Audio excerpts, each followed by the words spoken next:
அனைவருக்கும் வணக்கம்.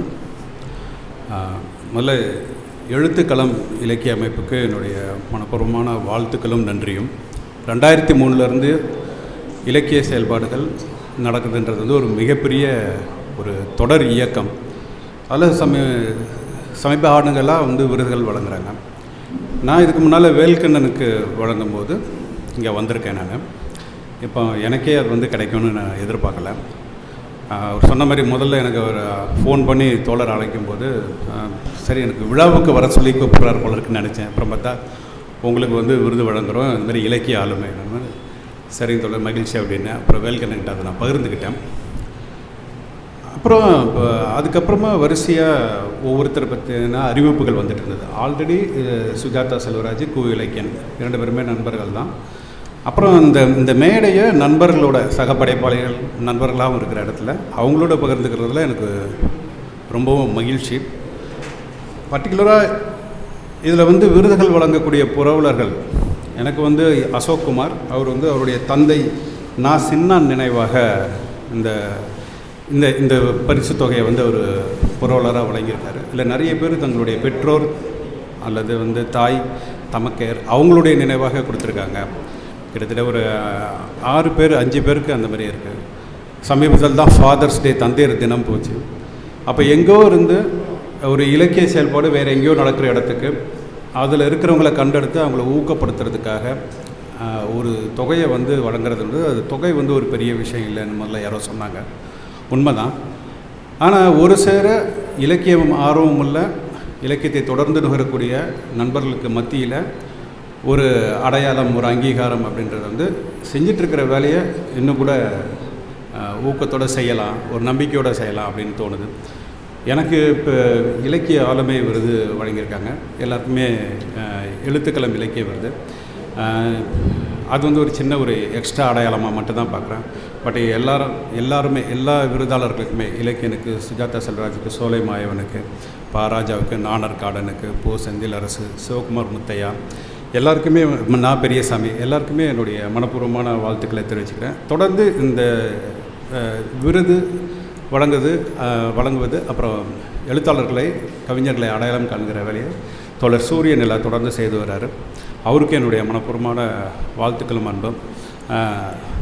விழாவை தலைமையேற்று நடத்தி கொண்டிருக்கும் நண்பர் ஆண்டன் பென்னி, அப்புறம் தோழர் கவிஞர் சுகிர்தராணி, அவங்க இருவருக்கும் என்னுடைய வாழ்த்துக்களும் வணக்கங்களும். சுகிர்தராணி தோழரை வந்து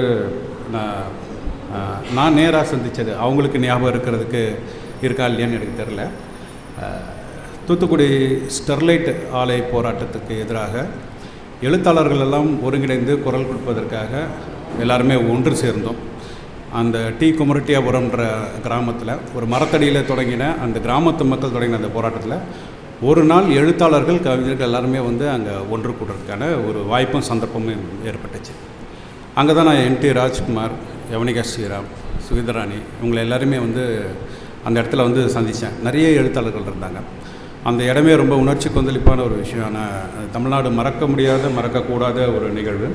அதுக்கு பின்னால் இருக்கக்கூடிய அரசியல், அப்புறம் அந்த 100வது நாளில் உயிரிழந்த மக்கள், அவங்களுடைய குரல் ஒடுக்கப்பட்ட இடம், இதெல்லாம் வந்து நம்ம ஒரு விஷயத்துலேருந்து அடுத்த விஷயத்துக்கு நகரும்போது மறந்து போயிடுறோம். அப்புறம் ஜல்லிக்கட்டு போராட்டம் நடந்தது பரவலாக தமிழ்நாடு முழுக்க. அதில் சென்னையில் வந்து அதில் இறுதி நாளில் என்ன நடந்துச்சுன்னு நமக்கு தெரியும். இந்த தன்னுடைய உரிமைக்காக எழக்கூடிய, தன்னுடைய வாழ்வாதாரத்துக்காக எழக்கூடிய குரலை ஒடுக்கக்கூடிய எந்த ஒரு அதிகாரத்தையும் எதிர்த்து தன்னுடைய குரல் வழியாக அல்லது தன்னுடைய படைப்பு வழியாக பதிவு செய்யக்கூடிய எந்த ஒரு படைப்பாளியும் மிக முக்கியமான ஒரு நபர் தான் உலகம் முழுக்க. அதில் நம்மளுடைய தமிழ் மண்ணுக்கு மிகப்பெரிய ஒரு பெரிய நெடிய வரலாறு இருக்குது. இப்போ சுதந்திர போராட்ட காலத்தில் இருந்து அப்படின்னு எடுத்தோம்னாக்கா நம்ம நிலத்திலேருந்து நம்மளுடைய முப்பாட்டன் மகாகவி சுப்பிரமணிய பாரதியிலேருந்து சொல்லலாம். அங்கே ஆரம்பித்து அந்த எழுத்து ஆளுமை அல்லது படைப்பு குரல் ஒலிப்பது என்பது வரலாற்று நெடுக பதிவாகி இருக்குது. அந்த தொடர்ச்சியில், அந்த நூற்றாண்டு தாண்டிய அந்த தொடர்ச்சியில் அதோடைய ஒரு பகுதி வேலையை நாமளும் செய்கிறோம். நமக்கும் செய்கிறதுக்கு இந்த இயற்கை வந்து ஒரு கொடையளித்திருக்கு. இந்த காலத்தை நமக்கு தெரிந்த வகையில் நம்ம பதிவு செய்ய வேண்டிய அவசியத்தை சொல்கிறோம். ஏன்னா இங்கே வந்து சிறுகதையாளர்கள், கவிஞர்கள், எழுத்தாளர்கள், கட்டுரையாளர்கள், நாவலாசிரியர்கள் எல்லாருமே இருக்காங்க. அப்படி பார்க்கும்போது இது வந்து ஒட்டுமொத்த ஒரு கூட்டு மனநிலையாக தான் நான் பார்க்குறேன். அதில் நாமளே நமக்கிடையே ஒவ்வொருத்தரையும் ஒவ்வொரு வருடமும் அடையாளம் கண்டு நம்மளை ஊக்கப்படுத்தி பாராட்டிக்க வேண்டியது அவசியமாகவும் இருக்குது. காரணம் என்ன அப்படின்னாக்கா, நம்ம இந்த 21ஆம் நூற்றாண்டில் போன நூற்றாண்டுடைய மிச்சங்களோட, ஆனால் தொழில்நுட்ப வளர்ச்சியோடு அவர் ஆண்டன் பண்ணி சொன்ன மாதிரி ஏஐ மாதிரியான ஆர்டிஃபிஷியல் இன்டெலிஜென்ஸ் தொழில்நுட்ப வளர்ச்சியோடு மனித மூளை தான் சவாலோடு மோதக்கூடிய பல விஷயங்கள் இருக்குது. அது நம்மளுடைய அன்றாடத்தில் இருக்குது. அது யார்கிட்ட வந்து அதிகமாக இருக்குனாக்கா அடுத்த தலைமுறையினர்கிட்ட தான் இருக்குது. அவங்க நம்ம வீட்டில் இருக்காங்க, நம்மளுடைய அருகாமையில் நம்மளுடைய உறவினர் கூட்டத்தில் இருக்காங்க, சமூகத்தில் பல அங்கங்களில் இருக்காங்க. அவங்க தான் நாளைக்கு வந்து அனைத்து விஷயங்களையும் எதிர்கொள்ள போகிறவங்க. அதுக்கு நாம் போட்டு கொடுக்கக்கூடிய பாதை சிந்தனை வழியாக, எழுத்து வழியாகவோ அல்லது ஒரு சிறிய ஒரு ஸ்டேட்மெண்ட் வழியாகவோ நம்ம கொடுக்கக்கூடியது வந்து மிக முக்கியமான ஒன்று. அதுக்கு ஒரு பொறுப்பு இருக்குது அப்படின்னு நினைக்கிறேன். ஸோ அந்த வேலையை நம்ம தொடர்ந்து செய்கிறதுக்கு இந்த இந்த இந்த மாதிரியான ஒரு அடையாளங்கள் ரொம்ப முக்கியமானதுன்னு நினைக்கிறேன். அடுத்த ஆண்டு நான் திரும்ப இந்த பார்வையாளர் பகுதியிலேருந்து இங்கு விருது பெறப்போகிறவர்களே அவர்களை பார்த்து சந்தோஷப்பட தான் போகிறேன். இந்த வாய்ப்புக்கு, இந்த சந்தர்ப்பத்துக்கு என்னை தேர்ந்தெடுத்து என்னை கௌரவித்த இந்த அமைப்பிற்கும் நண்பர்களுக்கும் என்னுடைய மனமார்ந்த நன்றியை தெரிவித்து விடைபெற்றுக் கொள்கிறேன். நன்றி, வணக்கம்.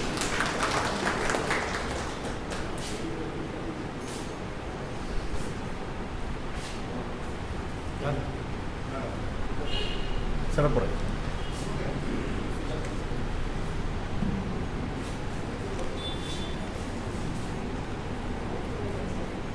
அடுத்து ஏற்புரை வழங்க சுஜாதா செல்வராஜ் அவர்களை அன்போடு அழைக்கிறோம்.